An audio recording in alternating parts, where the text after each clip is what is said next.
Claire, we got it. Could I suggest that when we do the recording in two halves? We stop the recording for the first half, and then when we do a demonstration, because I always like to do a demonstration. So we will do that. Sure. But in the first instance, we stop it and then maybe have a short break and we resume. So let me share my screen and proceed with the program. So here we are. The title is about doing and being, and to me this is the essence of Gestalt practice, and I explain that in a moment. The focus in Gestalt is much more about the being, who we are, how we show up, how we turn up, and supporting that in the other person, in your coachee. So what I plan over the next 2 hours, I'll do a little bit of introduction myself. There's no point in us trying to introduce each other here. I'll talk to you about what I call the spectrum of coaching, this doing and being part. And then we'll address 3 of the core principles. There are many principles, but I'll just, for the sake of today, our short time today, talk about the nature of awareness, the nature of change, and the whole issue of dialogue within our coaching practice. Then I'll talk a little bit about specific Gestalt interventions, what makes a Gestalt intervention. We'll do an exercise using a picture, like you do with picture cards, and then on the back of that, we'll do a demonstration and aim to have time for Q&A.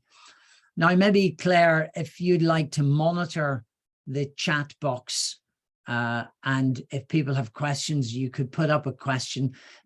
I leave it quite a bit because often we ask a question and it becomes clearer later on. That's the problem with questions, but we'll see. I'll invite some questions later on. So let me tell you a little bit about me. So I started my Gestalt experience when I was 22. So I was incredibly fortunate, I think, when I look back, to have found something that meant so much to me very early on. So now, sort of 45 years later, I'm still fascinated by what Gestalt has to offer, and I'll say a bit more. So I started my training. I was in Scotland at the time, and I had been working in a community center when I was 19 for homeless alcoholics, and I had the great privilege of being part of Alcoholics Anonymous and the 12-step program, which is significant. I'll talk a little bit more about it later because it fits so well with some of the key elements of Gestalt. So I did my coach training, and then I met my wife, who was also a Gestalt trainee at the time. I moved from Glasgow down to London and became part of setting up the Gestalt Centre London. So as a psychotherapist, and then as a trainer, and then as a senior trainer, supervisor, and then I became managing director, because this is significant in a shift for me from moving from psychotherapy into business consulting and then coaching. Because I was the managing director, I was thinking, I actually don't know anything about really running a business. So I did the diploma with the Institute of Directors and became an accredited director, and then started to think about how did we bring together all of this stuff that we knew about Gestalt, personal development, psychotherapy. How did we bring that level of awareness into our business practice? And that got me then interested, and I teamed up with another trainer consultant, and we set up a Gestalt consulting and training. So this is a move then in into, this was about 1993, thinking about the integration of Gestalt as a philosophy and a practice with training teams and consulting. And that took me into doing my master's in Middlesex with Middlesex University. And I did that, was one of the early people to do a master's in executive coaching. And in that process, I was one of the people that was beginning to research, well, what is coaching and what is executive coaching, which was my fascination, the integration of this coaching stuff with our business stuff, which is now routine. But back in 98, 99, this was kind of new. And people like John Whitmore and Miles Downey were just beginning, had just written their books, and it was all very new. And so I was part of that early vanguard of people to identify what coaching is. And I'll share a little bit of the outcome of that research as well. But on the back of that, I created my coaching model and my structure for the Academy of Executive Coaching, which is my business. So I spent that, started that in 2000. So that's been running for what, 22 years. And that was then my focus. And then in 12, 13, I started to think about coming back to my Gestalt roots and following on from my master's, where I was touching on Gestalt as the underpinning for my coaching practice. I started to think more about how do I share this learning. And then in 2014, I wrote my book, Fertile Void, Gestalt Coaching at Work. And I understand, actually, people think it's really rather good. And I'm quite pleased that when I open it and read it, I think, wow, this is good. And who wrote it? So if you haven't got it, it's online. It's available from the usual channels. And a lot of what I'm saying now is in there in much greater detail. A little bit has changed because I've evolved, of course. But that's my text, and I think it does the job. My job was to make Gestalt accessible, or reasonably accessible, to coaches. You know, you understand the basis, and that's what I'm intending to do today. I want to make this as accessible as possible without losing the depth and the complexity of the process, the work that we do. So this was part of my master's research. What was coaching? And I was building on the work, the early work of Milan and West, who were identifying 3 levels of coaching: skills, performance, and developmental.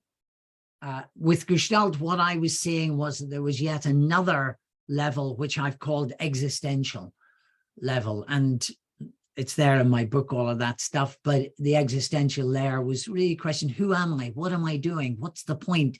Where am I going in life? Where am I going in my job? Those questions that come up when we're changing careers. And most of you who will have been who've become coaches will have gone through that period of questioning. What am I doing? What do I want to do now?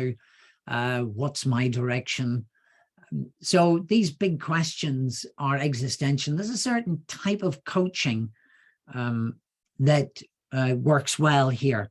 But basically, skills and performance coaching is about what do you do?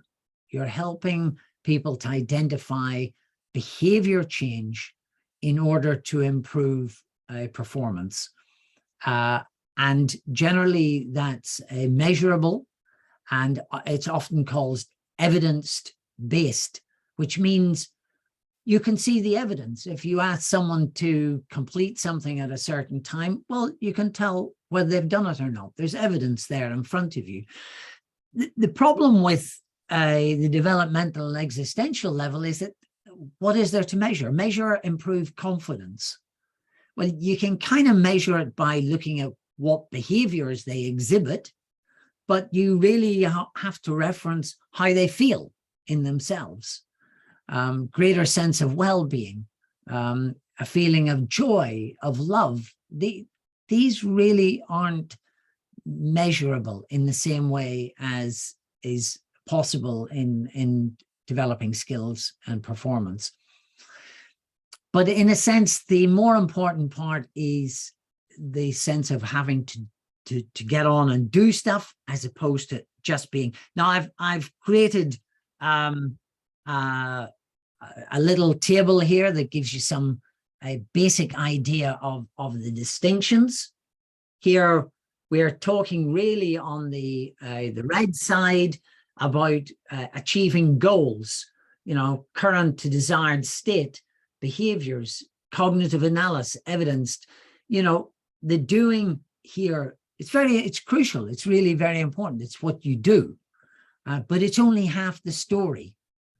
And the other side is more about who am I, what's emergent, not what is predictable. Looking at dilemmas, complexity, experience-based as opposed to evidence-based. But basically exploring, who am I? This is our focus, and this is the focus of Gestalt. Okay, so what I'm doing is saying we've got coaching has very broadly these two areas. All of the great work that happens in CBT, solution-focused work, stuff like the GROW model, very valuable stuff happens on one side, and the other stuff where existential coaching and Gestalt sits here on this right-hand side. So let me take that a little bit further. So first of all, let's look at what is this word Gestalt or Gestalt. It's a German word, doesn't matter how you pronounce it. But if we took, let's have three symbols. So we got a chevron, a circle, and a plus sign. Okay, so these are three symbols, and you would recognize them as if they turned up in various places. Now, as soon as I do this, you put those three symbols together and you create a matchstick figure. And that moment that you make sense of those three symbols in a particular way and give it a label, that is the Gestalt. You have completed something. You've made a pattern of it. You've made something whole. From the three disparate bits, we make a whole. Now, what the early Gestalt psychologists in the 20s and 30s, Wertheimer and Kohler, they were studying perception.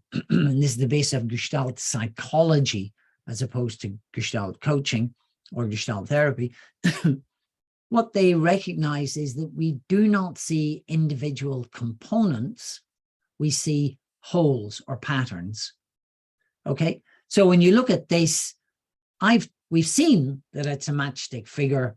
You cannot get that out of your mind. It's really hard to go back and see that as three symbols, because now you have made a pattern.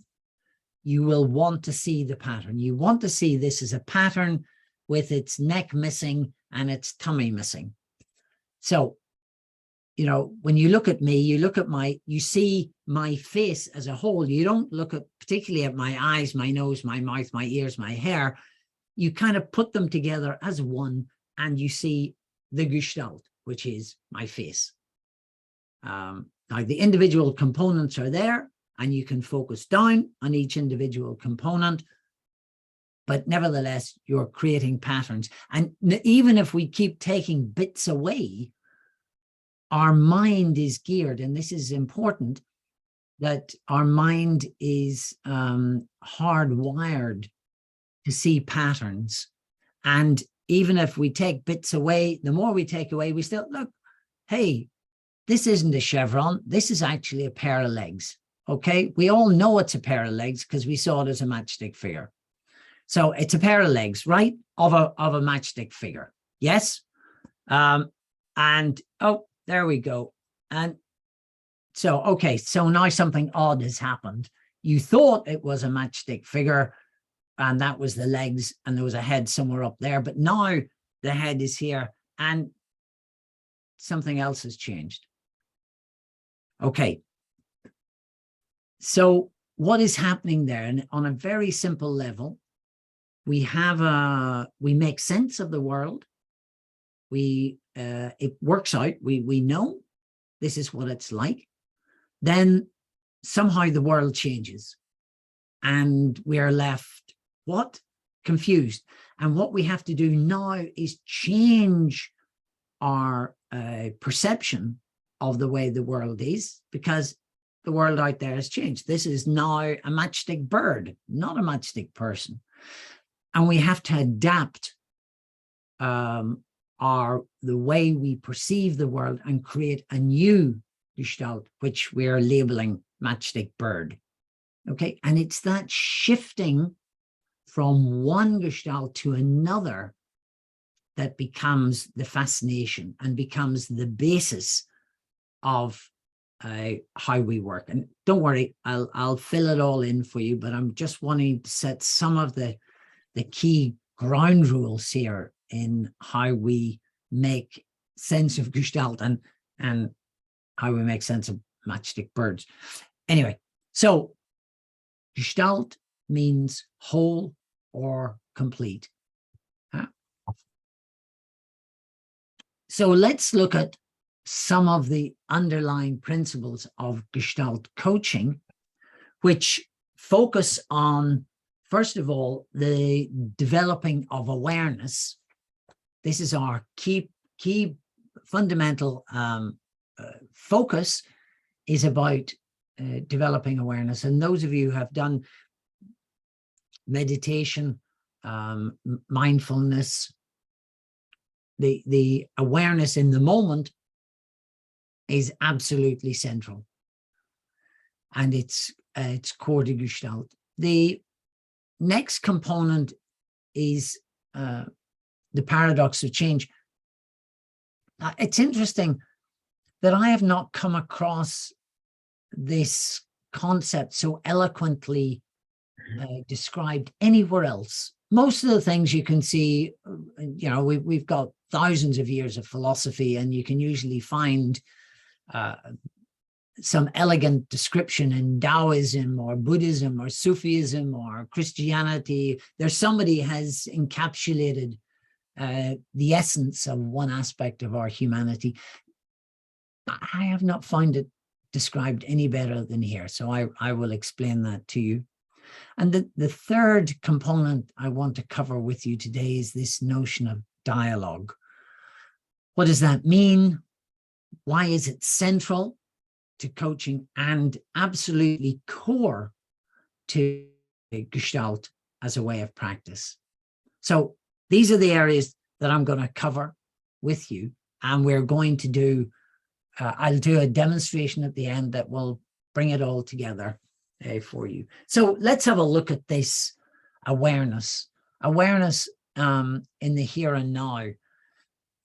Just so you know, this is a stupid statement, because I'd like you to be aware of yesterday, or I'd like you to be aware of tomorrow. In fact, I'd like you to be aware of anything else other than here and now.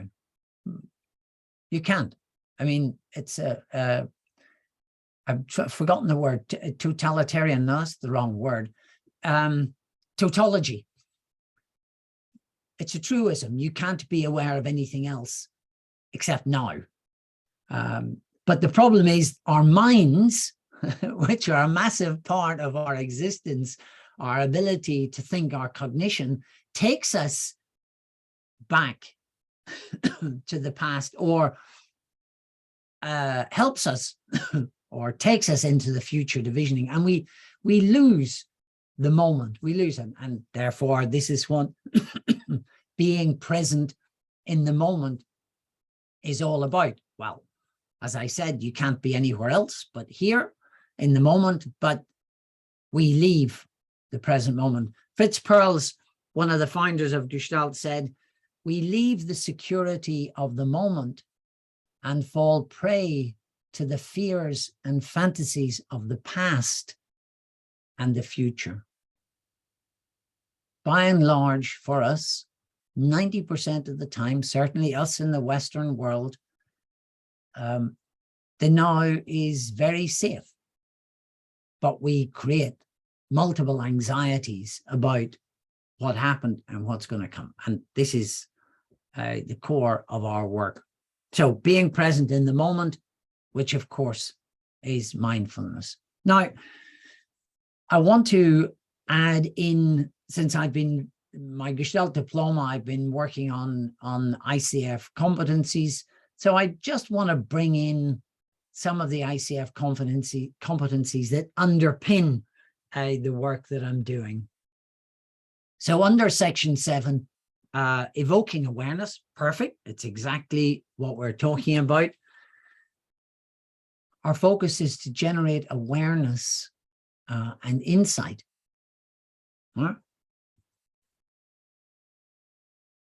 Inviting clients to share experience in the moment. So here we have 7.2 and 7.5 central to our Gestalt practice. Evoking awareness and experience in the moment. Now, it's only, I've got another 5 points to come, but there's only 2 compared to the rest of ICF, whatever it is, 40 competencies.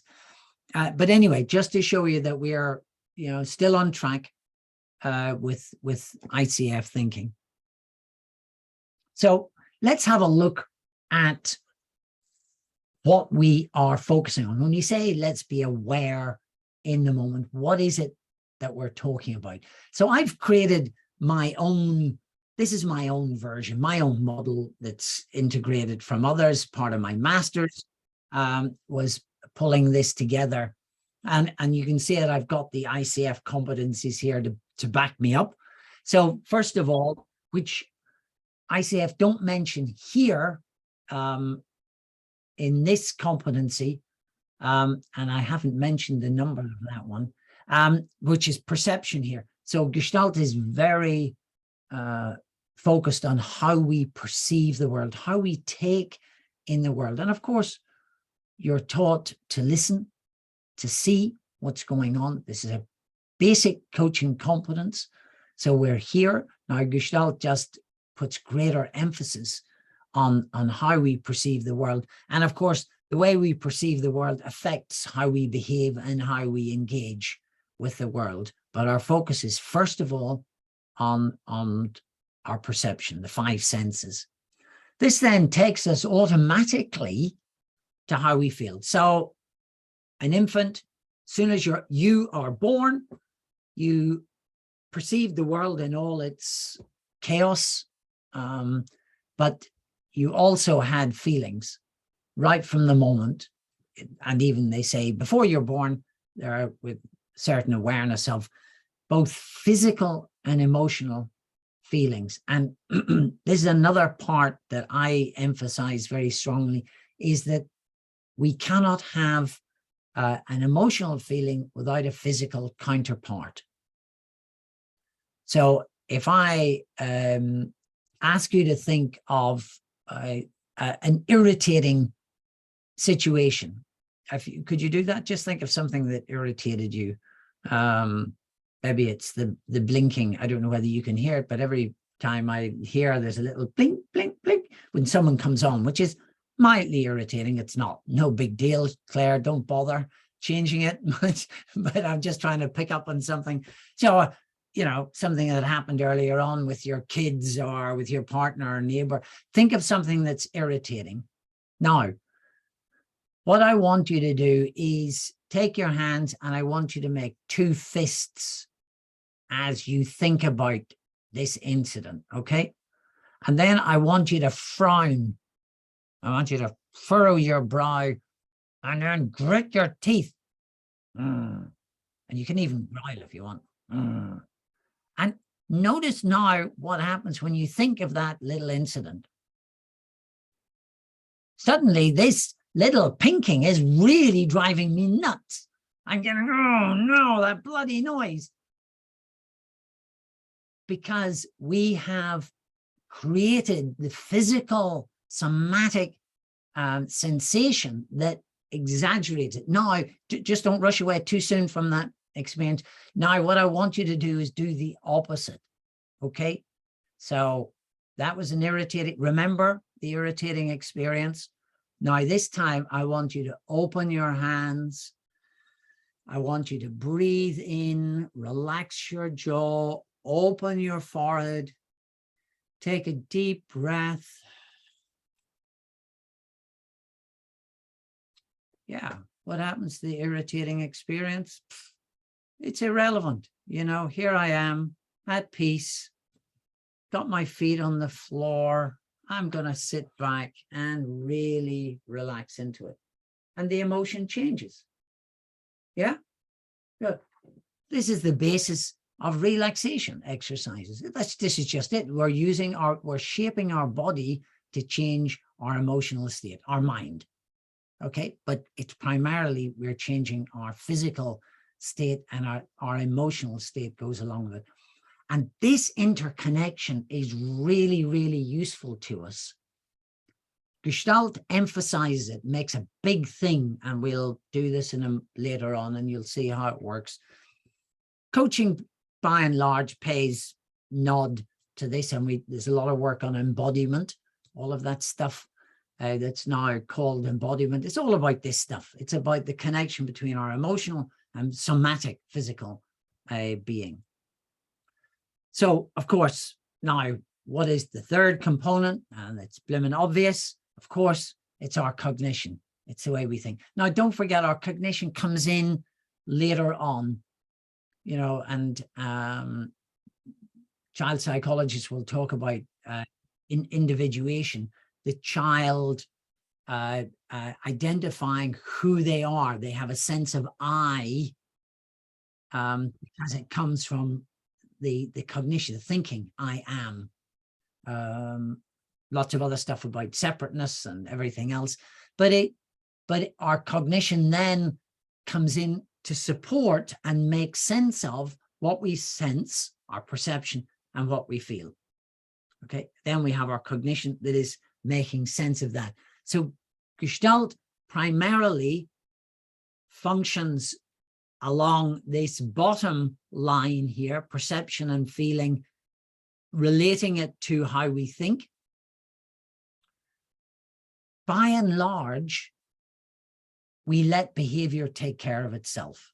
So Gestalt does not focus much on the doing. It's a kind of afterthought, the behavior, the actions. Yeah. Whereas a cognitive behavioral approach would be perception, thinking, behavior, action. So a CBT approach would take this triangle of my model. Gestalt has this one, and primarily the bottom.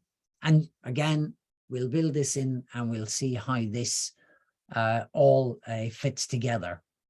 So this is our focus is on developing awareness of our perception, thinking, or emotion, and of course, behavior. But I would reorder that and go perception, emotion, thinking, and behavior. I would just reorder it to give that level of where I'd see is the priority in Gestalt. Okay, so what's next? Oops, sorry. Have I jumped? No, I haven't. So we're going to look at this paradox of change principle. Excuse me.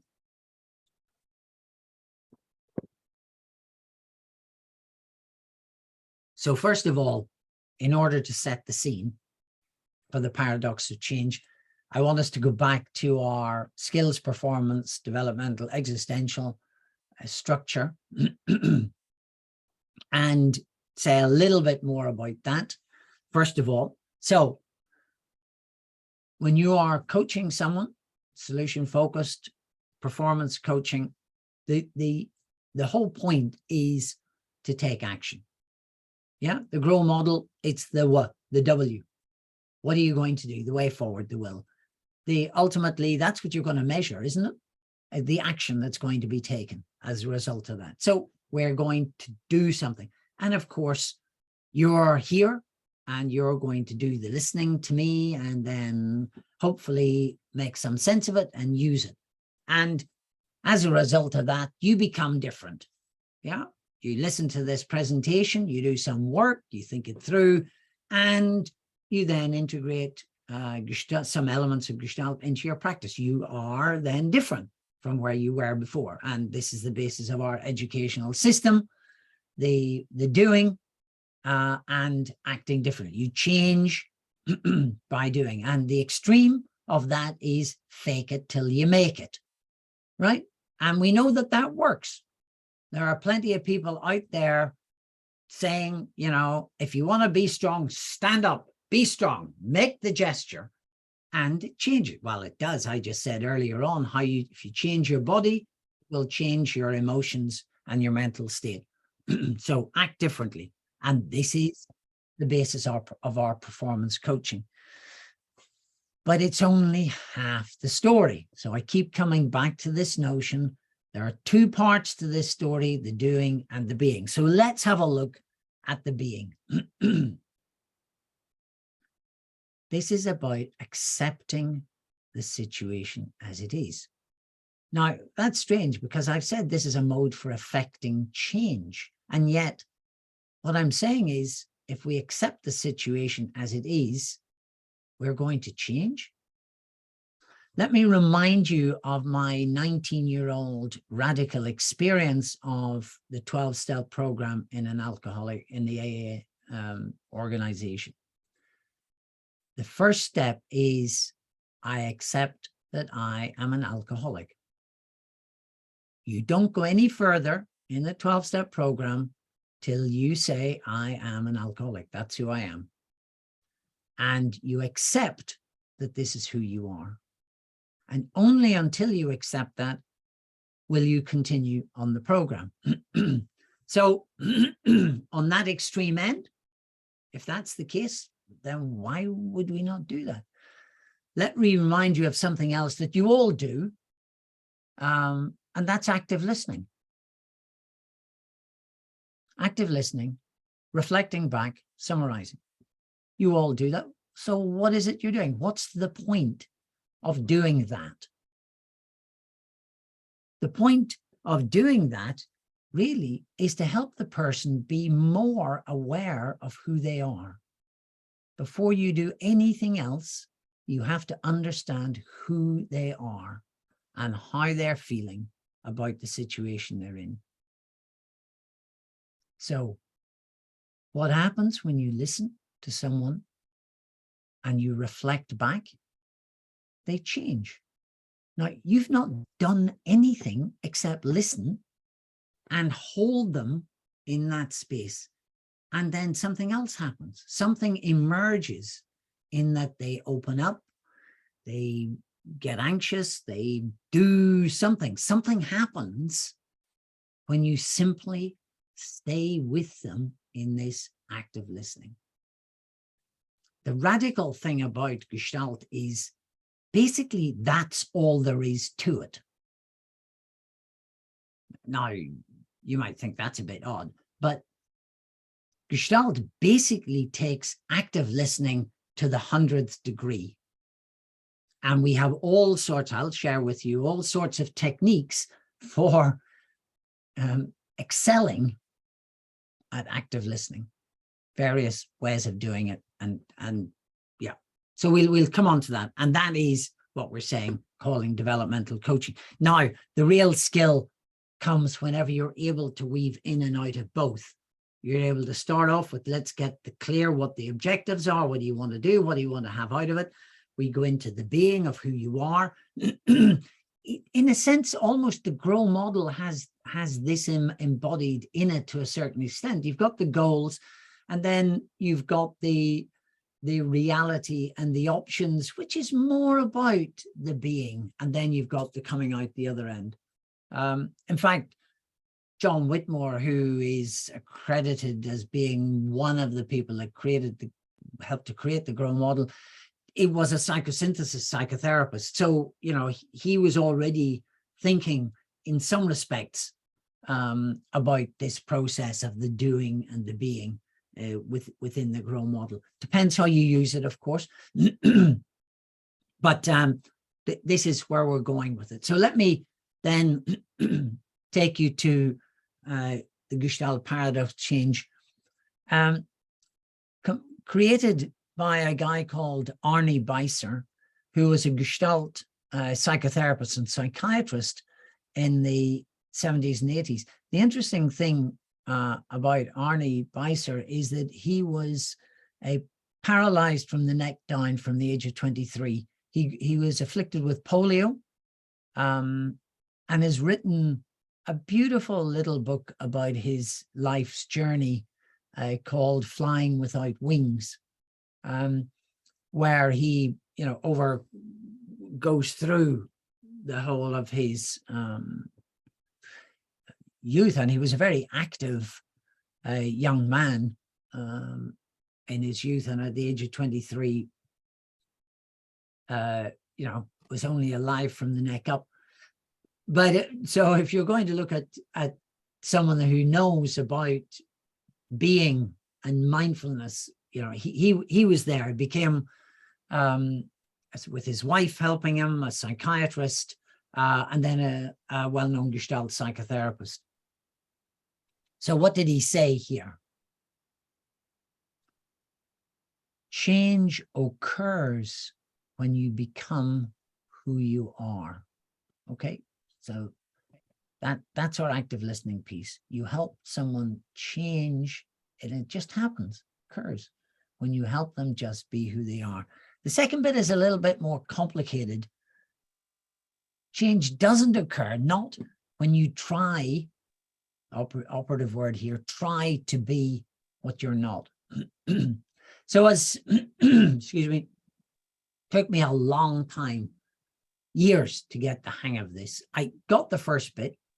Change happened when I became more of who we are. I was in many, many Gestalt therapy groups, and I could experience that for myself. I could watch it unfold.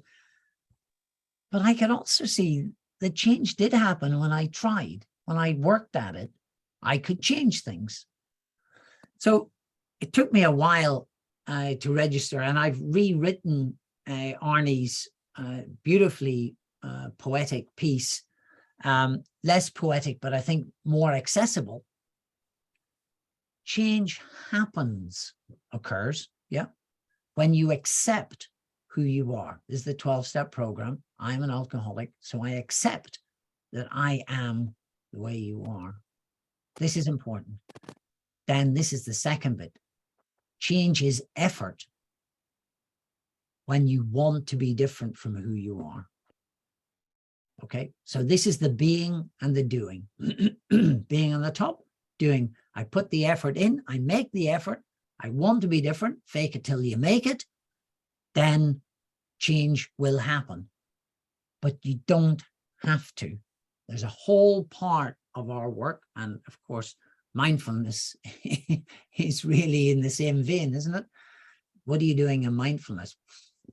Actually, nothing except breathing and paying attention to your breath and whatever else hasn't to go. You know, what use is that to anybody? And yet we're doing it. So let's go down this route a little bit further and have a look at the third component I want to introduce to you today, which is the nature of dialogue. Okay, so we all know dialogue. It's about being present, being compassionate to the other. It's about the nature of the relationship. You cannot have dialogue on your own. You cannot have, you can have a conversation, which is a monologue with another person, but isn't a dialogue.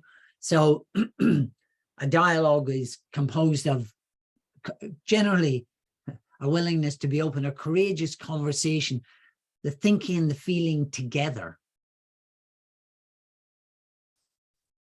It's about coming to the relationship in a sense out of curiosity and openness. And of course, you know this is nothing new to you as a coach. You're very familiar with this in all modes of coaching. It's about approaching your coachee with curiosity, with interest.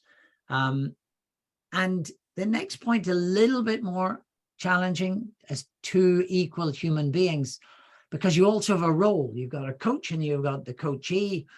And of course, you've got, you know, the senior manager and the direct report. So we got hierarchies all over the place.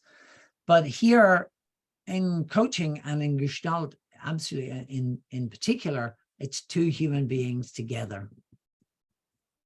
And the idea in a real dialogue is that you bring your whole self into the relationship. Now, you will be familiar with this notion of use of self. It's gained credibility over the years, become more and more acceptable, often called intuition. Gestalt has much more complex and elegant ways of describing intuition. But it's about bringing your whole self, and we'll explore what that means in a moment. Because if I bring myself to the relationship, then I have to be open to being changed. So I have to be impacted by the other. You're not, in Gestalt, you're not an observer of the process. You are part of it in relationship. And if you're interested in exploring more, Martin Buber, excuse me, one of the early philosophers in Germany in the 1920s, alongside the Gestalt psychologists. And a student of his was Laura Pearls, who was one of the founders of Gestalt. So we have here, right at the core of Gestalt, Buber's I-thou dialogue.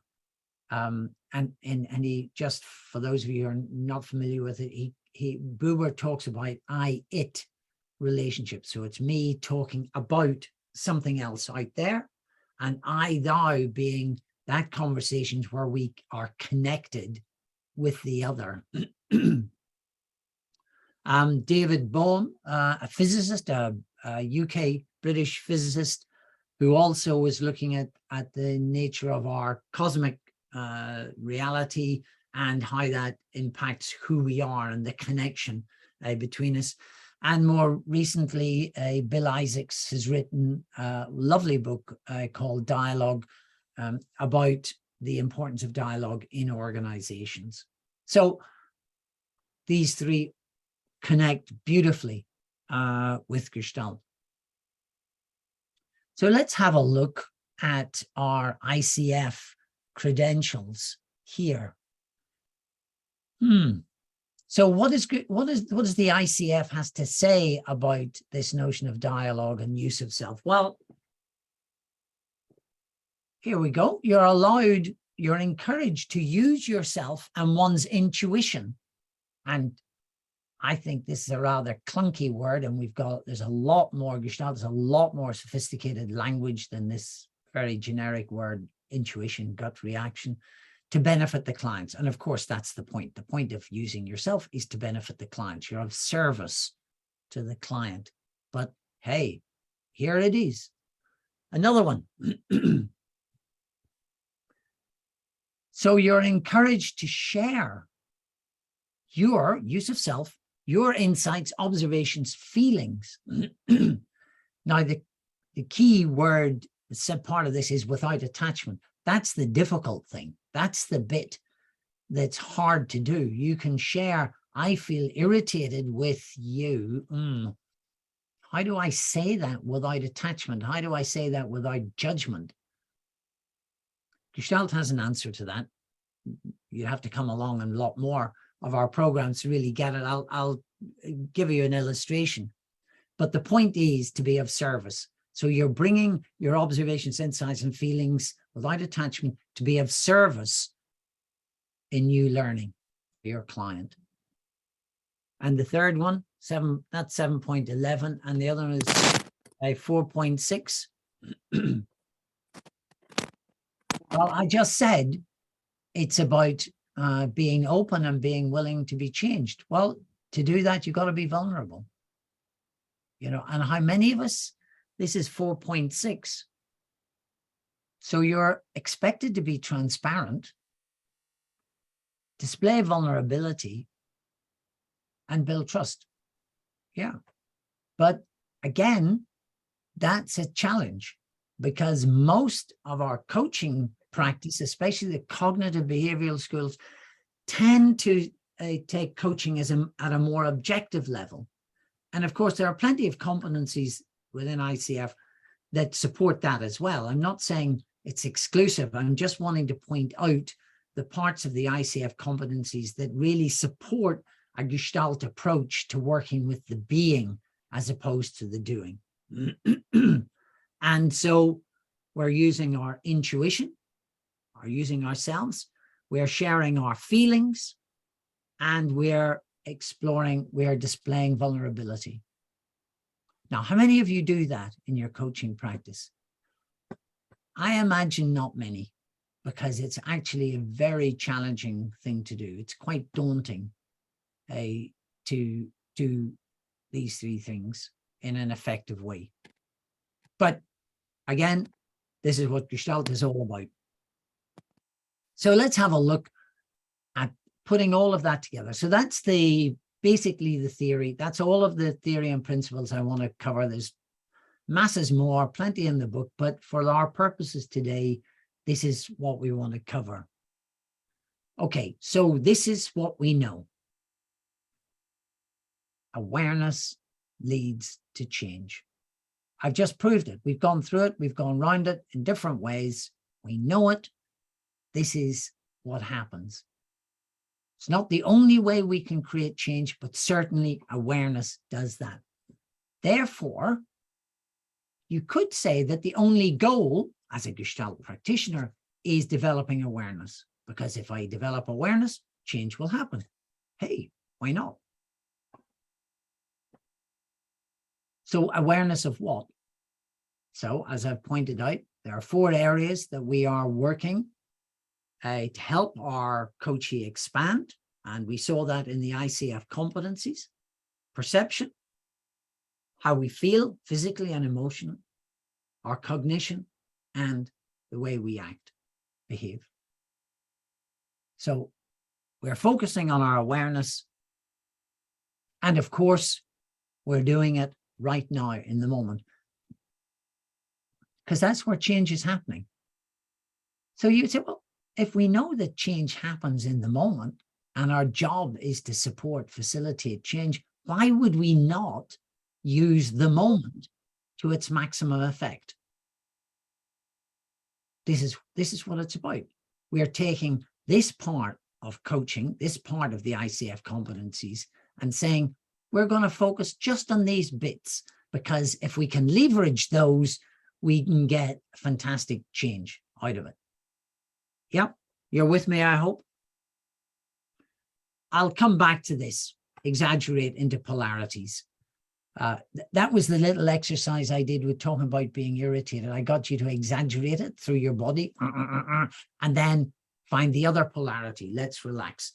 So that's one of our techniques for enhancing awareness of how we think and how we feel and how we perceive the world. This exaggerating into polarities, and we'll I hope I'll demonstrate that later. So how do we then do our coaching practice in the here and now? Well, we do what we call creating a safe emergency. What is that? So a safe emergency is, first of all, creating psychological safety. You know that. That's part of the 101 of coaching. How do you create a safe, trusting environment for your coachee? then we create exercises, experiences, experiments, we call them in Gestalt, that evoke a certain level of uncertainty, a certain level of anxiety. This is the challenging part, the support and the challenge. The challenge evokes uncertainty and a certain level of anxiety. And this is what we call a safe emergency. Now we have a rather neat, interesting reframe on anxiety. Anxiety is suppressed excitement. So what does that mean? Well, if you think of a situation now that you're not very happy with, something that hangs around and then is bothering you at the moment, and as you think about it, it creates a kind of unpleasant feeling in your stomach. Yeah. So you have this, I've invited you through cognition to evoke an emotional state, a memory, something that was incomplete, something that's unfinished. And it sits there a bit like a lump, you've eaten too much and it sits like a lump in your stomach. Now, what is happening? You have evoked a sensation, an energy, and it's, in a sense, it's locked somewhere here between where you feel it and it coming out of your mouth. Basically, you're not able to say something about this situation. You have the energy, what we are using the word excitement here, but you could say anxiety is suppressed energy. You have this energy, this excitement to do something, and you put the handbrake on, like letting the accelerator off on the car, but putting the handbrake on. And at that moment, you've got an incredible tension in your body. The energy to go forward, and then the brake that says, stop, this is too dangerous, it's not safe. And that energy then becomes anxiety, blockage, stuckness, heaviness, whatever you want to call it. But it's rather nice and rather interesting to reframe anxiety in this way, because it gives it a sort of a context and a potential way out. If we pay attention to the anxiety, we allow it to become energy and excitement, and we pay attention to how the blockage happens and what might happen if you give that energy a voice. Yeah. Now, we talk about a safe emergency, and we talk about setting up experiments or exercises. It's more common use as exercise. We use the word experiment because it evokes that notion of curiosity, of research, of unknown, of trial and error, whereas exercise has the step by step by step. So we talk about experiments, but you could equally talk about active exercise. Why? Our goal is to create something that's happening here and now, in the moment, and to build awareness around it. It's happening right now in front of your eyes. You're not setting a goal for tomorrow, next week, another time. You're saying, let's address it right now in this moment. We're curious. We've got hypotheses. You have ideas. That's your job as the coach. That's why you ask questions, because you've got an idea about something and you think it's worth exploring, so you ask questions about it. You have a hypothesis. You test it out with curiosity. The beauty about research and experiment is that it's never wrong. Okay, it's only data. NLP used to talk quite a lot about there's no such things as mistakes, only data. So, yep. So if nothing's wrong, there's no resistance. So I have a bit of an allergic reaction to resistance. I always teach and encourage people not to think of resistance, but to be curious about what might be happening that would be causing this resistance. In Gestalt, we have another word, we call it interruptions, which is less pejorative, less critical. So where you develop your skill when you're practicing Gestalt is about constructing an experiment, an exercise that has enough challenge and support that creates this safe emergency. So some of the tools that we use here, this is what I said earlier, exaggeration. I use the example of a knot. So if you think of a knot in a shoelace or on a piece of string or on a piece of wool, whatever, the knot is generally quite compact and small and tight. That's what makes it a knot. How do you undo a knot? Well, you have to then tease it out. And if it's quite a complex knot, by the end of the time, you started off with this nice little neat ball called of a knot, and you end up with this rather big sort of web of string. Now you've exaggerated, you've made it bigger. And in the process of making it bigger, you can see the root of the string, the end that has to go through to untangle the knot. And I think that's a great metaphor for what we're doing. We're taking awareness of a knot in the pit of your stomach. We're exaggerating it so it's much, much bigger. And at this point, it thinks, oh my God, what am I doing? This is a lot worse than I thought it was. But in that process of undoing, of opening up, exaggerating, we find our way through it. We build awareness, and that leads to change. And we then avail ourselves of all sorts of things, art, objects, movement, body work, using our voice, metaphor, pictures.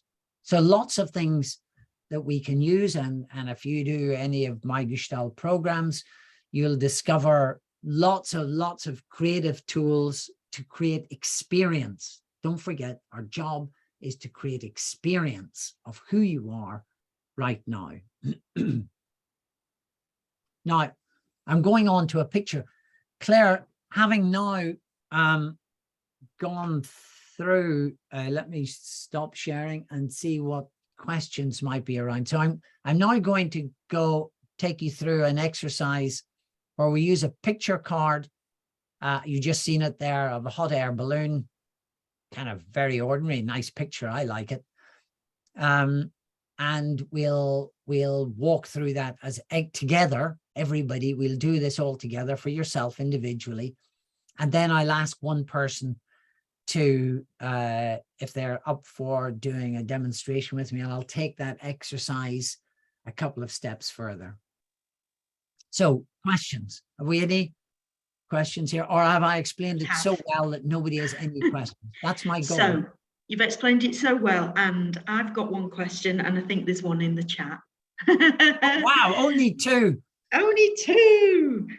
So my question is, when you talk, I'm going back to my notes, when you talk about active listening, in your or the Gestalt definition of active listening, is that also listening beyond words? Yes. Yeah. Yeah, absolutely. This is your now you do have to be careful, because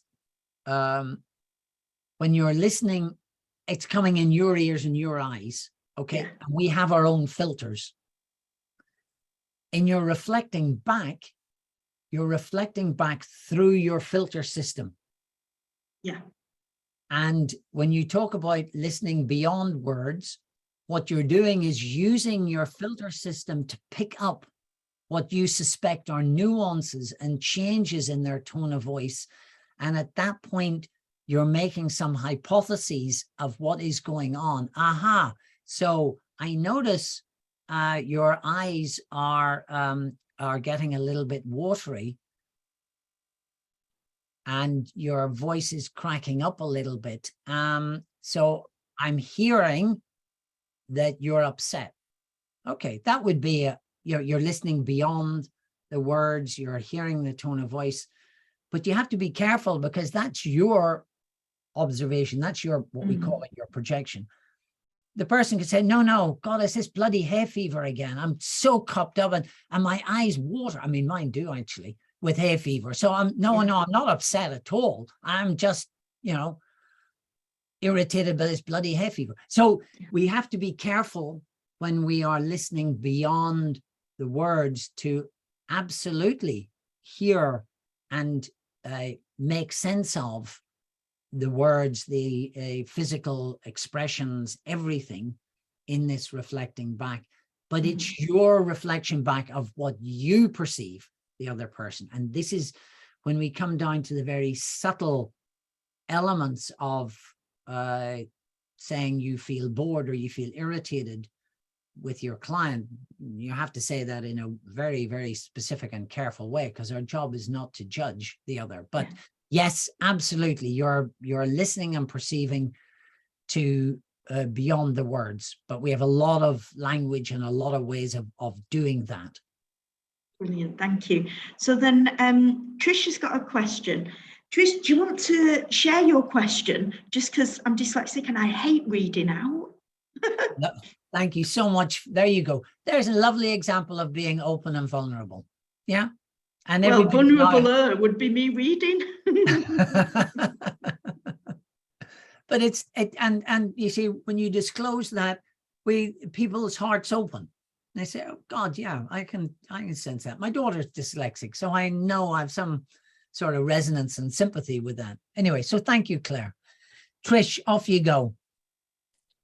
I was just thinking, I run a training program for psychotherapists to become professional coaches. I use the EMCC competency framework, but they're very similar. Yeah. But I wonder if the competency frameworks for both those professional bodies need updating, because they really do focus on, if you've got to evidence all of those competencies to become a professional coach, there's a whole load there that pushes Gestaltists into doing action, goal setting, always mindful of outcomes. And I think that can be really hard to evidence. I wonder if it needs updating. What your thoughts are? We could say I'm happy for them to be the way they are and pick and choose. When we do our normal coaching practice, we can evidence all of those bits. I'm saying it's not about excluding the doing, but it's about taking what I would like to see, the depth and the more profound change. I sometimes call this how to create profound change. But it does need to sit in a context, and usually having all of those other elements around about it supports the being work. So I'm happy enough that they're there and that when you're doing your ICF exam, make sure you evidence all the rest, and please touch on these ones, because when you get to MCC level, this is where you're really working with very valid reason in this domain. But obviously I'd prefer a greater emphasis, like I would prefer that the word intuition had greater definition, because it's way too vague for us. But there you go, that's where we are. And I'm happy for us to work within it. Thank you. So we've got a short one, so I'm happy reading that one by Isabel. Is systemic coaching, in a way, inspired a bit by Gestalt? Yes, because the other bit that when I talk about dialogue, the other key part of Gestalt is what we call field theory, a really grand and complex title for understanding self as part of a system, that we're always in relationship. And the bit that the other huge chunk of the philosophy that I haven't focused on today is about how the notion of self, who I am, is based on who I'm engaged with. The South African term Ubuntu, I am because you are. So this is systemic coaching, is about understanding that who I am in the moment is an impact of what's going on. So who I am right now is different from the who I am when I'm playing with my 5-year-old grandson, or when I'm out doing the garden with my wife. So the self is constantly changing depending on who we are within the system. And so absolutely, Gestalt is totally connected to the systemic side of things, and we call it field theory. Yeah. Great, thank you. And then Maureen, would you like to share your question?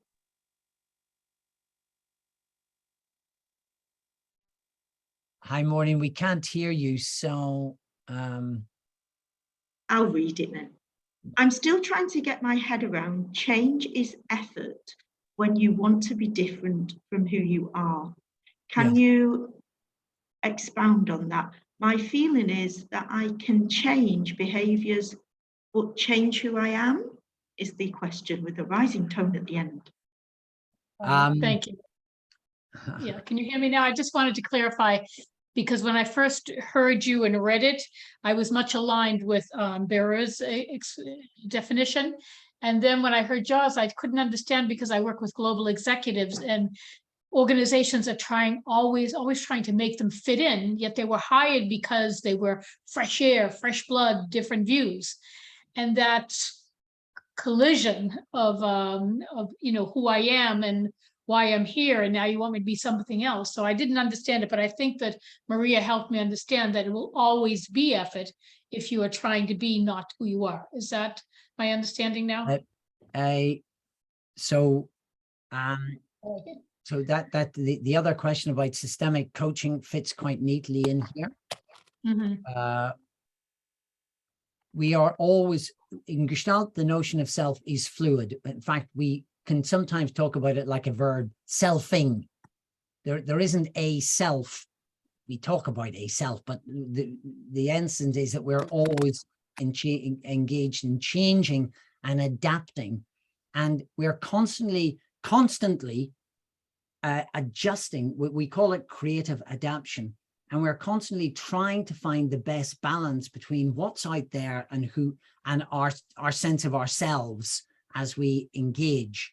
So if someone is hired to be creative, a disruptor, the organization is opening up and saying, we like you because you're a creative disruptor, and the person comes in with their creative disruption. This is who I am. And then the organization closes in and says, oh, I'm sorry, that we thought that's what we wanted, but we're not entirely sure now. So the person has got all of this creative disruption inside them, and then they have to find a way of adjusting to that. This is the energy, the drive, and they will either find a way of adapting and adjusting to fit with this system that's closed around about them, or they will leave, which is what happens.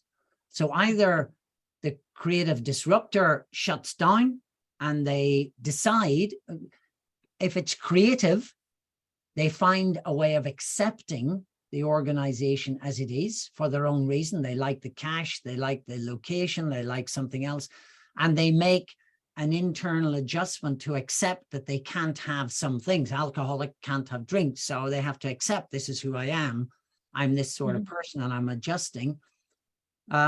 If they don't, the risk is they become resigned. And there's a huge difference between acceptance and resignation. Resignation is when you shut yourself down, and then you create anxiety, tension, because you're shutting down something. You're not accepting, you're not adapting creatively, you're closing yourself down and you're blocking. And Gestalt would then be exploring, what is that block? What are you doing? What do you need? What do you need to be saying? Where do you need to be going in order to find the creative way in which this creative self can engage with the other selves and the environment out there? Wow, that was really key, the perception of resignation. Thank you very much. I'll continue reflecting. Lovely. Okay, can we go? Because now I've done an awful lot of 45 minutes of talking. Wow. And you may need to go to the loo, or do we need to take a short break? Well, let me share with you the exercise, and then I'll give you a few minutes, and people can either go for a break or mull over what's going on and then have a chance to come back to it. So let me share. Okay, so blank screen. What is it? Okay, here's a lovely, well, I think it's a lovely picture. There you go. A judgment. I think there's a lovely picture. I like looking at it. So if you're doing a standard coaching exercise, you would be using a picture card, usually round a particular theme. The theme I'm going to invite you to explore is where you are in your coaching journey. Okay, this is the topic. I think it's quite appropriate now. So where are you in your coaching journey? Looking at this picture.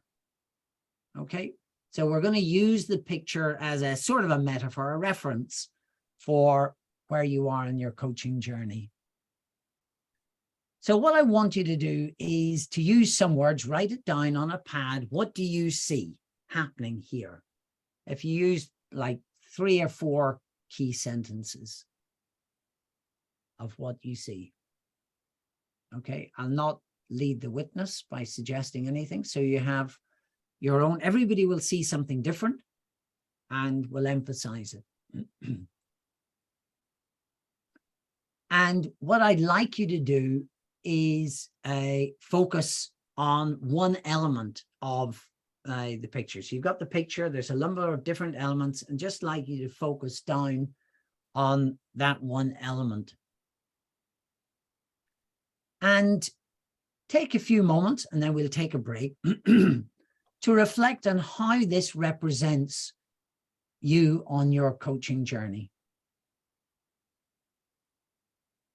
Okay, so how does the element, there may be more than one element, and you may see the picture in various ways, but basically, point 4 is reflecting how this represents you on your coaching journey. And this is familiar to you. This is, you know this. This is well tried. Now, what I want to do is give you 5 minutes, go for a break, make a few notes,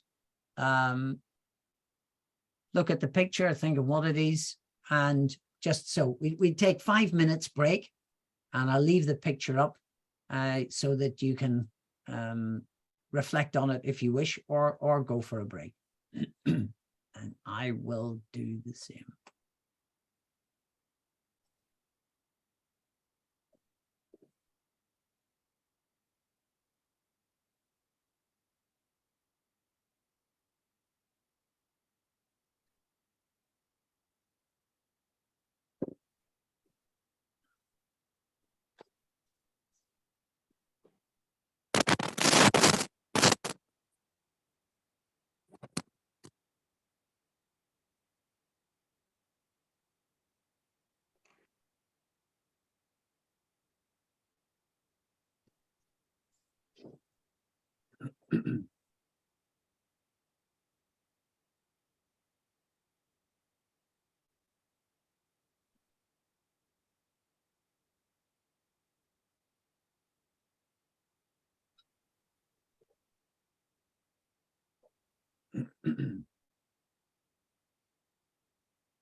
Wanafunzi Daudi watakuwa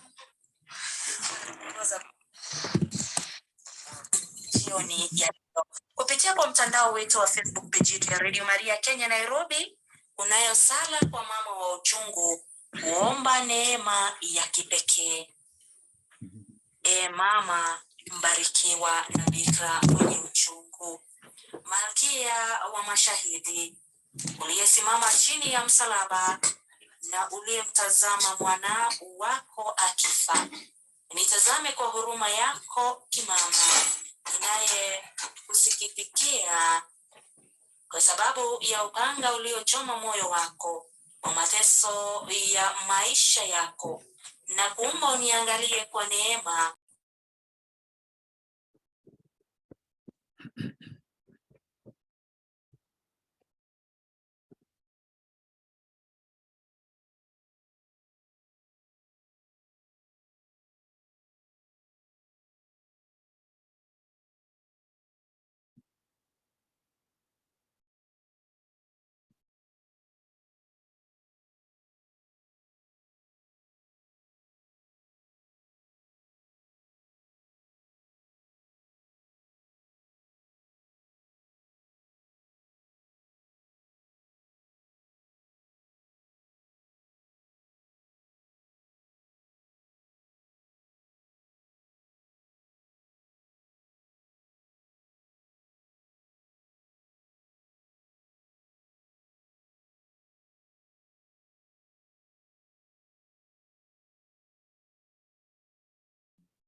Okay, so you're familiar so far. This is an exercise you would normally do. So as I look at the picture, I see this blue balloon, and I think it's blue, it's bright, it's beautiful, and it's full of hot air. Okay, that's interesting. It's going up because it's full of hot air. So you've written down a few things. Now, I want you to do something that's then takes this a step further. I want you to be the element, okay? So instead of describing this balloon is bright and colorful and it's full of hot air, what I want you to say is, I am, okay?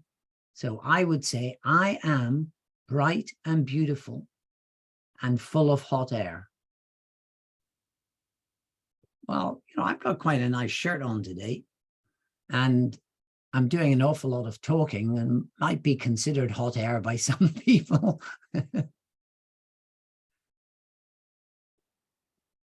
Yeah. So can you do that? Take it, say, I am, and for a moment, let yourself become that element. And notice the words that you're using to describe yourself using this object. Now, notice the shift that happens between it is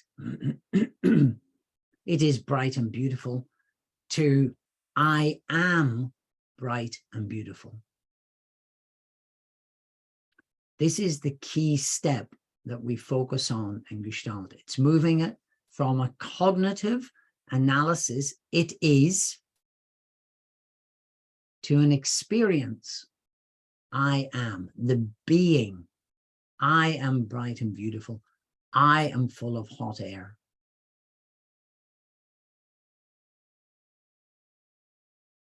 Yeah. And it's hard to tell, I obviously can't tell, but you could put it in chat, whether you noticed that important shift between it is and I am. Now you can choose another component of the picture, choose one other.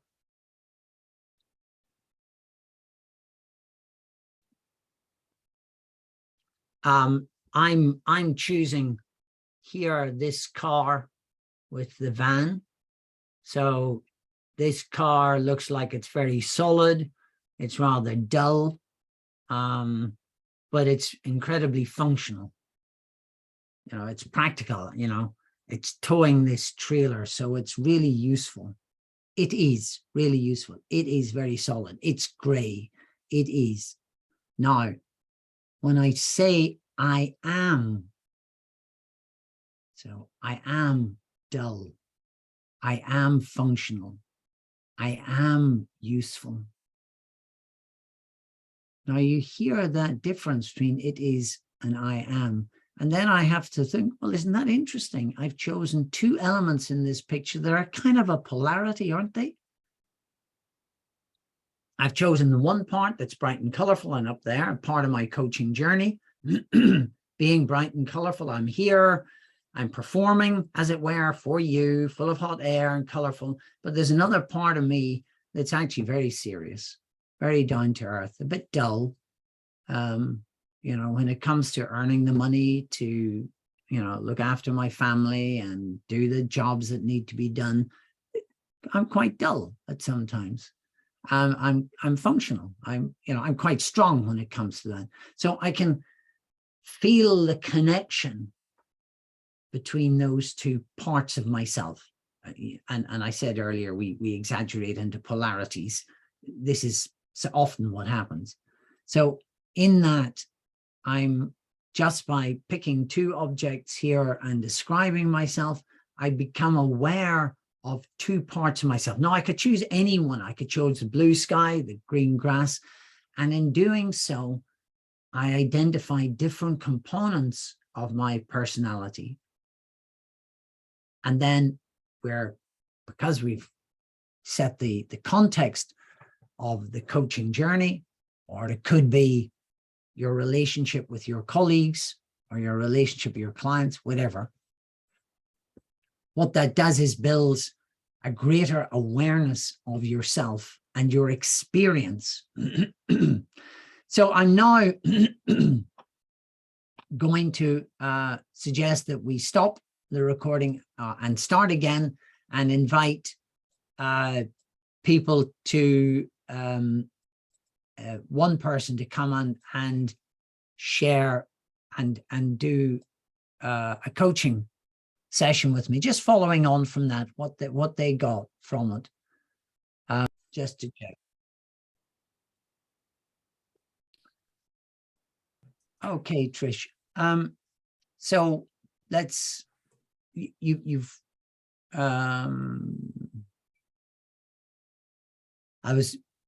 let me stop sharing. I can share it again in a minute. So our starting point is arriving right now. Okay, so as I said, stay present in the moment. So my first invitation, before we get into the journey and what you saw, is just what is happening to you right now. You've put your hand up, you've put yourself forward here. We've got all of these people here who are present. We can't see them.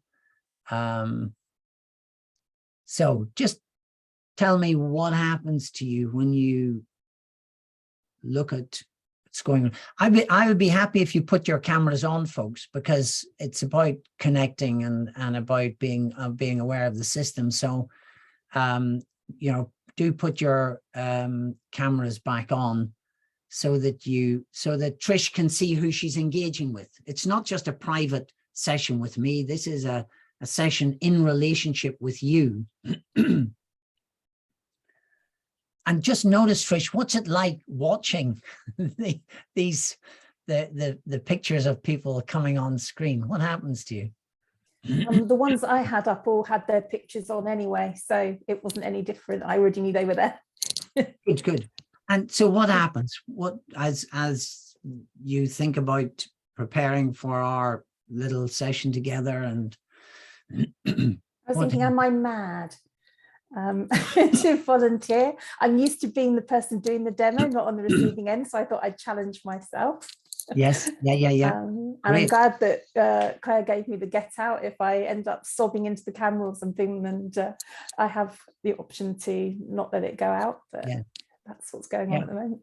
And yes, and it, very typical. We notice we go into the fears of the future. What could happen? Oh my God, this could. Well, the excitement made me volunteer. The rest of it is.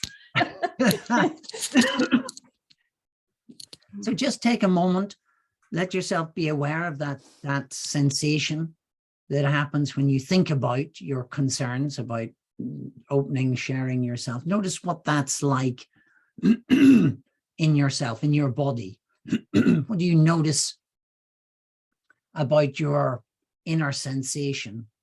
My heart's going a bit faster. Yeah. Good. I can feel myself trying to slow my breathing down to calm myself. Yeah. And could I, in Gestalt, what we're doing is inviting you to stay with who you are.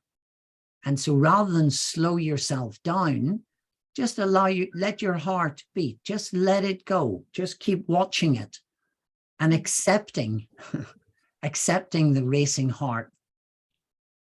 And just let yourself, and one of our invitations is to breathe into, take a breathe into that beating heart, your beating heart. And just notice what happens to it. What happens to you. It's slowing down on its own. Yeah. You know, can I rest my case about the paradox of change here? Yes, of course. This is active listening. We're simply saying, stay with it. Your beating heart is fine. We're just staying here together. We're understanding. We're making sense of it. And letting you breathe into that. And in that process, something else occurs. It could have beat even faster, but at this point for you, it slowed down. And again, now just check again.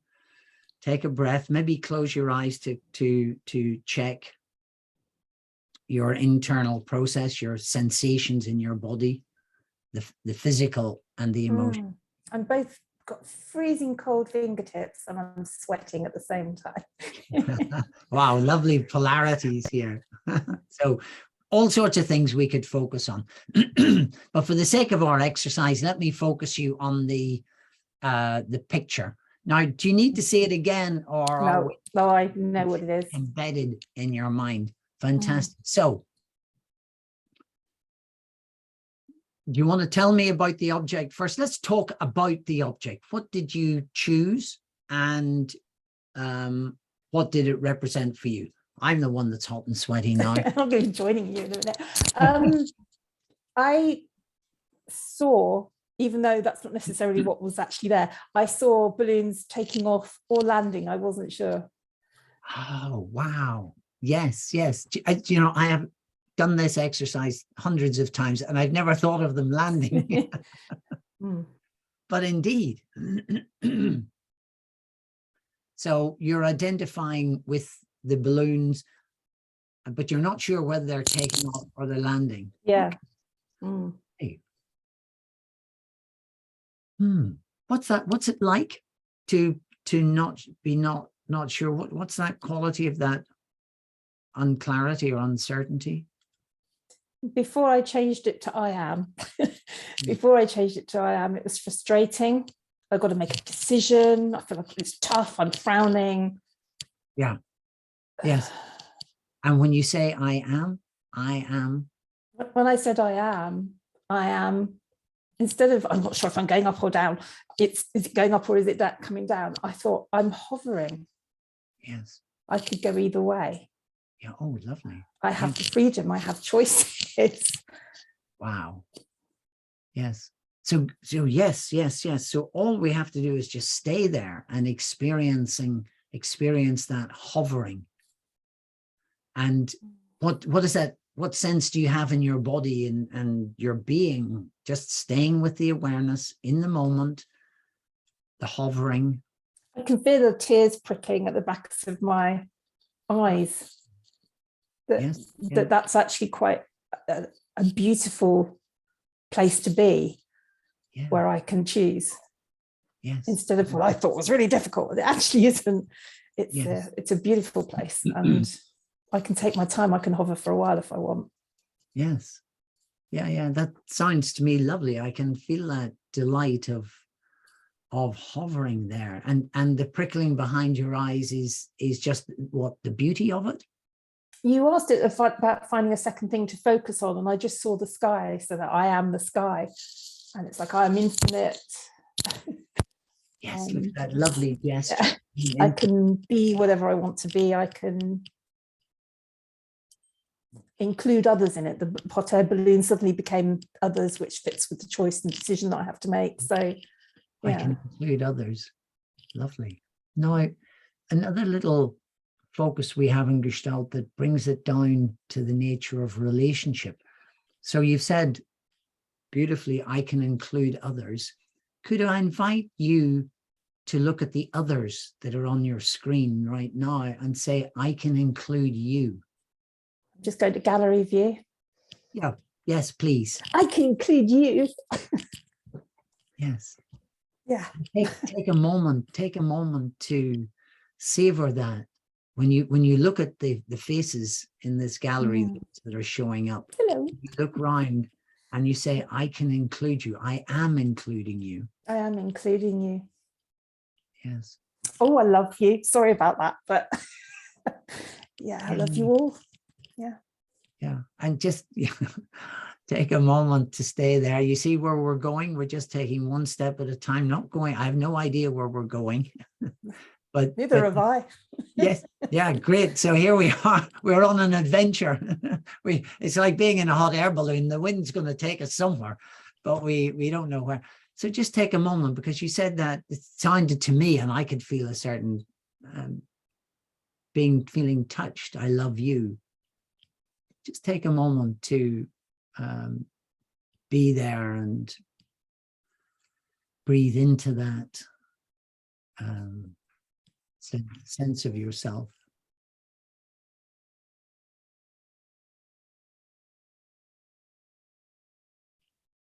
And when you're ready, just repeat the words, just in order to create more awareness. Just repeat the words.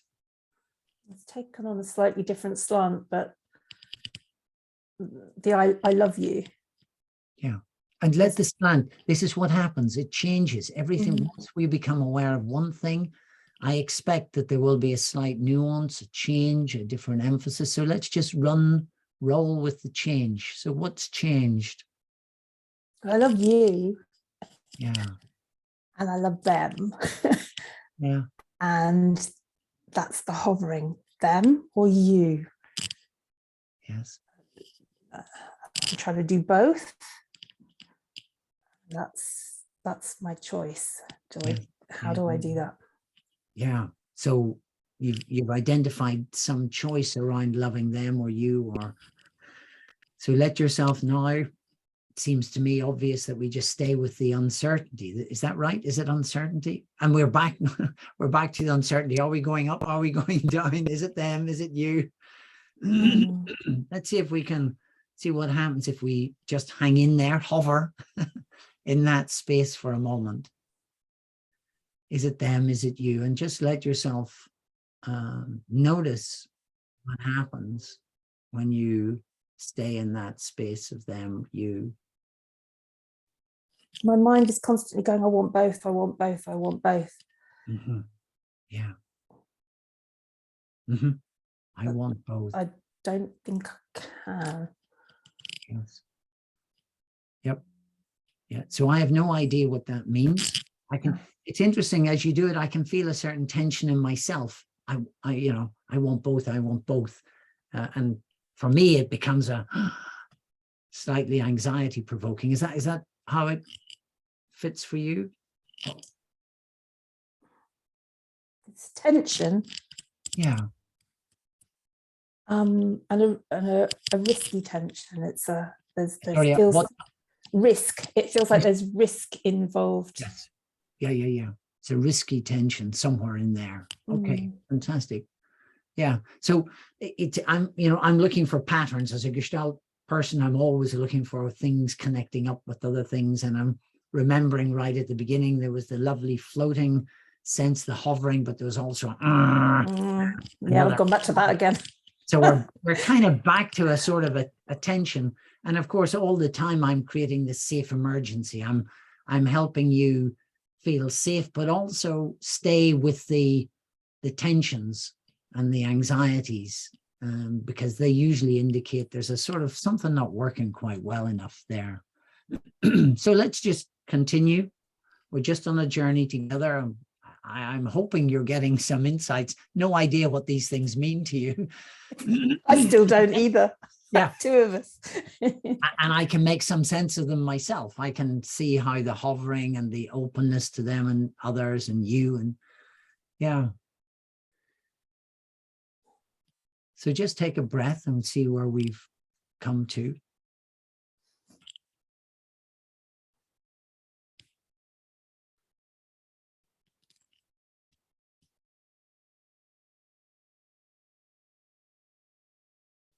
I feel myself trying to force myself back into the I am hovering, because I'm stuck in the I have to make a decision. Am I going up or am I coming down? And yeah. I liked the hovering. It felt expansive, possibilities and freedom and opportunities, and it's beautiful and it's life. Yes, I don't need to make it bad. Yes, you don't need to, but somehow it happens. Yes. That's what you're saying. So you've got two. In Gestalt, I'm always looking for dilemmas. I'm always looking for opposites, because opposites, polarities are great for exploring difference and expansion. So, and as usual, my standard thing is on the one hand, on the other. So on the one hand, you've got the hovering. Is that right? Which hand would that be, by the way? I'm using this hand. Yeah, so My we're right hand. we're both on this side of the screen anyway. The hovering here, and this is the the lightness. And what sort of gesture would your hand make to represent the balloon that's hovering? Yes, there we go. Yeah. Yes, yeah. So on the one hand, and on the other we have yeah. So we've got these two sides of you that are appearing.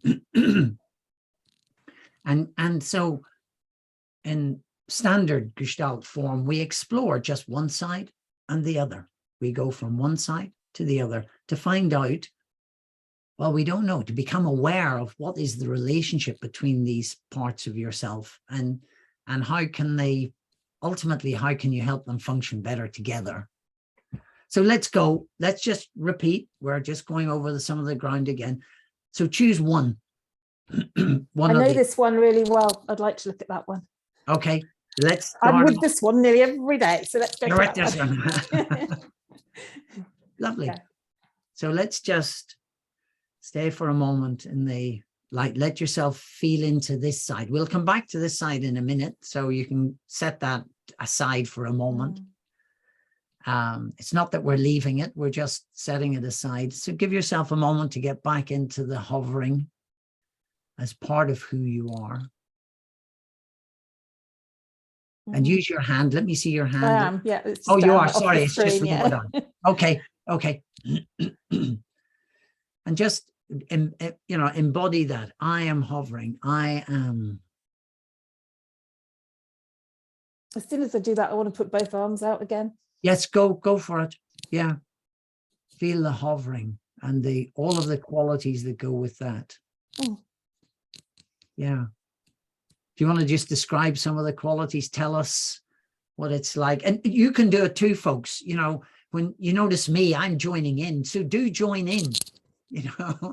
Copy Trisha's lightness. Let yourself open up, be changed. Let Trisha change. Yes, thank you, Maureen. Go for it. Thanks. That's lovely. Yes, Darius. Yes, let yourself feel the lightness. And it's your own lightness. So Trisha's giving us this opportunity to experience her version, and you have to find your version of the lightness. You've just given me a moment. I just need to write this down before I forget it. Sure. It's just connected with something else. By doing that, connected. Yeah, I can. I'm watching Darius here. He looks as if he's floating like an eagle. Yeah. And this is what I mean about the coach being involved and being vulnerable. It's like you're coming in. I'm coming in with Trish to feel the floating and my sweaty armpits and everything else. It was actually watching Darius do it that made me connect with the thought in my, when I suddenly realized what I was doing, seeing someone else do it. Yes. It made me realize what I was doing. And it's like, oh, yeah, I've done this position before and I know what that means.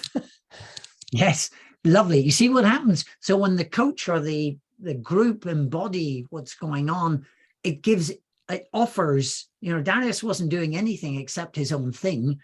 And yet in that open way, he's actually offered something, and it could have been anybody here, but happened to be Darius. I've only got like 5 people on the screen. Okay. So do you want to share what that insight was? What was it you discovered, just by way of keeping us up to date? Oh, that's a tricky one because it's very personal. Okay, well then only I can do it in a certain way. Yeah, so it represents the love and joy that I possess, that I can wrap around others. Yeah, lovely. And as you said, that I didn't know I had until recently. So it was quite a revelation. And this was the gesture I used at the time. Yeah. And then it's like, until I saw Darius, it's like, oh, look what gesture I'm doing. Yes. And I'm obviously linking that with not Yes. just the hovering, but the possibilities, the thing that I actually want to do, Yes. Yeah, yeah, which yeah, is take off. Mm. Mm. Lovely. So give yourselves a chance. Thank you so much, Trish. And I love that you've set boundaries around it of what's manageable here. You're not overexposing yourself, because that's our work is not, it's a safe emergency. It's not, we're not pushing our, Fritz Perls, who was one of the founders of Gestalt, talked about peeling the onion. You just stay with one layer at a time. We're not going deep. We're not going in. And yet, here you are touching on some very profound things just by us staying from one thing to the next. So thank you very much for sharing it and setting the boundaries of what is appropriate, what's creative for you to share, creative adaptation. You're adapting what's going on because of the context. If you and I were alone, I probably would invite you to share more of that. Oh, I'd be telling you everything. Yes. But no, we're creatively adapting to the context we're in right now. Okay, so we got you've got that well embedded, have you? Because I was going to invite you to go over to the side in a minute, but I didn't want you to lose. I want you to. No, I've got that. You've got it. I've got it, and there's a word that goes with it, which I won't share because it's a personal word. But yeah, I've got it. You got it. I won't forget that. It's embedded now. Fantastic, fantastic. That's all we need. Now let's just see what this other side has to say for itself. This very familiar side. I'm frustrated with it because now I know what this is. This also had that originally. That had that. So. And something happened that it went from that to this. Yeah. So that is my balloon taking off. That is staying where it is. Yes. And staying on the floor, that is not hovering. Yes. Round. And it's like the sandbags of the balloon now, instead of, and yet it wasn't, it was that. So how did it become? So what are the function of the sandbags? Be the sandbags. I am the sandbags, and I'm here to. It's all negative stuff I don't want to say. Mm-hmm. Not because of the group. It's just like I don't want to say those words. I don't want to attribute them to this. Mm-hmm. But the sandbags are keeping me from going anywhere. They're responsibility and tasks and yes, keeping me down. Okay, so now can you see you've talked about the sandbags and what they are doing to you. Now you've got to be the sandbags. I am the sandbags, and I'm holding Trish down. I'm here to just do that. Describe. That's hard because the sandbags feel like there's someone else. But okay, I'm the sandbags. I suppose I probably am. You are. I'm the sandbags. They're your creation. Nobody else created them. Bugger. I am the sandbags. Yes, and my function, I am here to. And I'm here to stop me enjoying myself. I'm here to stop you enjoying yourself. So we're creating a separation. Oh, okay. I am the sandbags. Okay. And I'm here to stop you, Trish, or the other part of you. I am. Okay. Okay. I am the sandbags, and I'm making sure that you don't do something you regret. Now that's quite different, isn't it? I'm just going to scribble that down because I'll forget it. Yeah, and I feel quite emotional. There's something quite impactful about that. I don't know whether others you hear it as well. It may just be my sense of things that I've regretted just repeat. Yeah. All right, don't worry. I'm fine about this, by the way. I'm enjoying it. No, that's good. Me too. Just repeat Oops, those words. I am the sandbags, and I'm there to prevent me doing something I'll regret. You'll regret. That she will regret. Yes, but it comes another level of impact if you talk to her. So sandbags talking to the hot air balloon, as it were. I'm here to stop you doing something you will regret. Yes, I'm here to stop you doing something you regret. Yeah. And just breathe into that, because that seems like it, to me anyway, it seems like a different quality to that.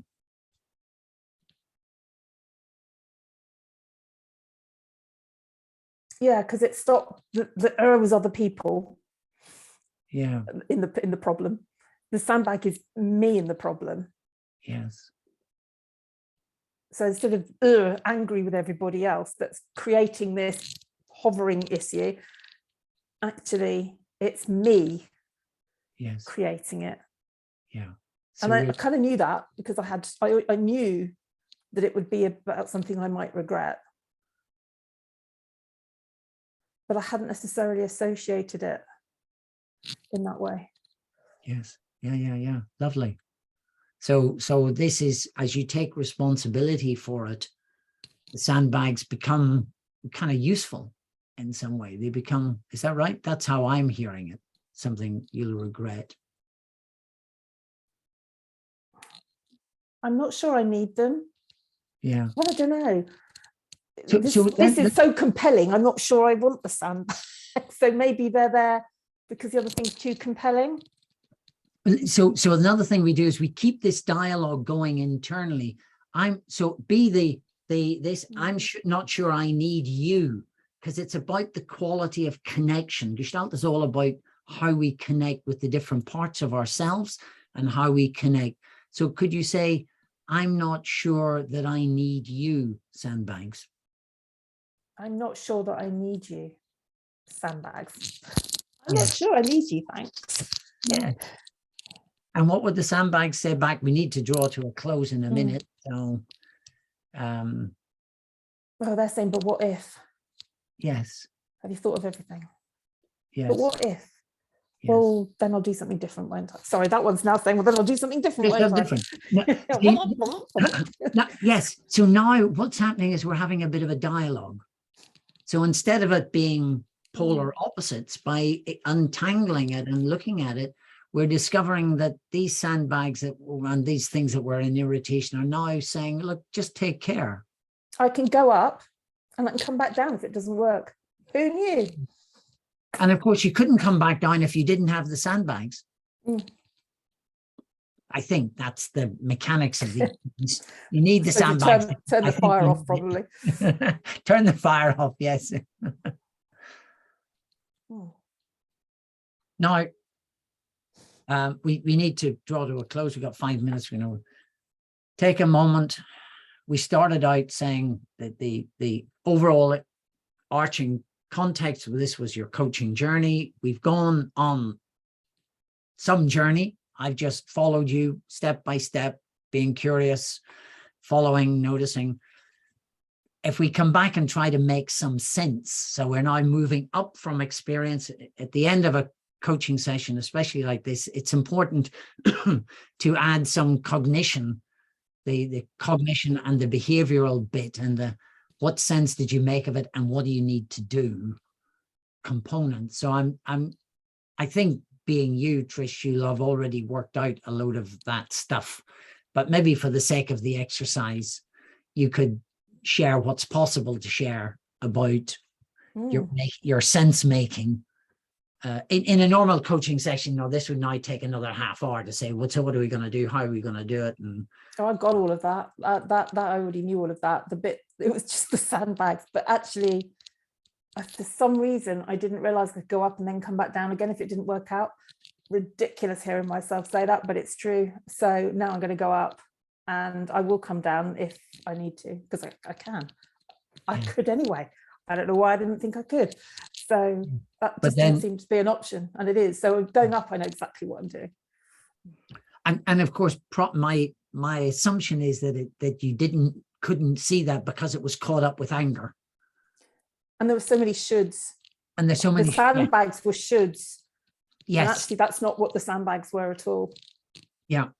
It was a warning, a kind of, oh, just look out for yourself. Yeah. And this is generally what happens to us. We learn, we have certain experience and behaviors, and then they become compacted and we lose creativity. So what we've done, we've opened up the opportunity to explore the lightness and the sandbags and the relation to each other in another way that's more useful to you, rather than there being extremes in either or, ultimately. And of course, we didn't get a compromise. We're not interested in a compromise. We found just a whole other way of approaching the situation, and whatever that means to you with regards to your coaching journey. I mean, I suspect it's moved way beyond your coaching journey to something much more significant, but. And I just want to kind of do this again to you. Thank you. It was actually lovely watching you all do it with me. Thank you. Come on, Darius, you know you want to. Put your arms out for me. No. Thank you. And thank you, everyone, for doing that. I've got you all on gallery view, so thank you.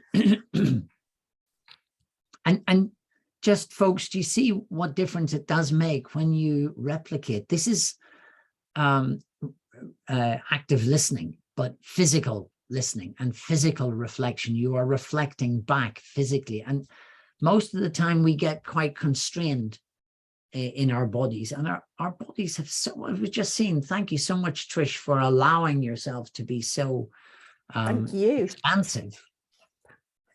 Oh, yeah, we did it together, you know. So will we hear questions or comments? Comments are more, we're not, and Trish has done the work, so that's, you know, so the questions to Trish would be about how did she experience me? Those interventions, if you have questions, or me, what did I think or do, rather than anything to do with the content that Trish explored today. So we have, Trish, just to share in the chat, there's some lovely messages about thank you for being vulnerable, and it was a really helpful demo, and for being courageous. Thank you. I was just reading them. Thank you. Yeah. And of course, I help to create that by gently working one step at a time, peeling the onion, just paying attention and letting awareness develop itself. And at times not knowing. I didn't really, you know, there were things you were doing. You've got the session recorded, so it might be interesting to watch it again. Yes. Any other questions or comments to me about what I did or what you might have done differently? Oh, Alicia, hiya, good. Yeah, I can't hear you. Something wrong with Sorry, your there we go. There we go. Sorry about that. Hi. Hello. Thank you very much for that absolutely fantastic demonstration. It sparked so much in my head. And I wrote down my key insight here from the privilege of observing both of you do your thing. I really appreciated seeing that Trish, and how you facilitated this, John, that kind of embodied dialogue between the polarities that you were experiencing, Trish. I found that when the sandbag was talking to the other, I felt that I was observing a loosening of the knottiness. Somehow that's how I was experiencing what I was seeing. Yeah, and I wondered if that loosening was a kind of a loosening of also the grip of the completeness of the previous Gestalt. Yeah, that's what I was. And it doesn't matter whether you're right or wrong. If you were the coach and I would say, I'd be encouraging you to share that. And Tricia would say, well, it's not quite loosening. It's this, it's that. She would take that, same as with Darius, she'd take your understanding and your experience, and she would take it and make something of it for herself. But lovely, thank you. Alicia, for sharing your experience of it. Thank you. Well, Always a pleasure. I think we are at our time. We should have left a little bit more time for questions, but it doesn't look as if there are lots. There's a lot of thank yous in the chat. Oh, great. Oh, yeah, thank you. So our time is, I can't believe that's 2 hours. It's gone so quick, so much in it. Our time has come to an end. John, thank you so much. Do let us know if you have any programs coming up. We can share that with those who've attended. Yeah. Yes, lots coming up, and you're all very welcome. Gestalt.uk is my website. Well, you'll know that it's there. And I have, foundation programs, and then a whole series of advanced workshops covering different components of Gestalt coaching. Fabulous. So stay tuned, keep following to see what's coming next. We've got a senior director from Lego talking about organizational change, so that will be fun, and look forward to seeing you all next time. John, always a pleasure to have you with us, and thank you all. Good morning, good evening, good night. Thank you, John. I appreciate you. Thank you very much. Pleasure. Thanks, Trish. Thanks a lot, everyone. Bye-bye. Thanks, Claire. Thank you.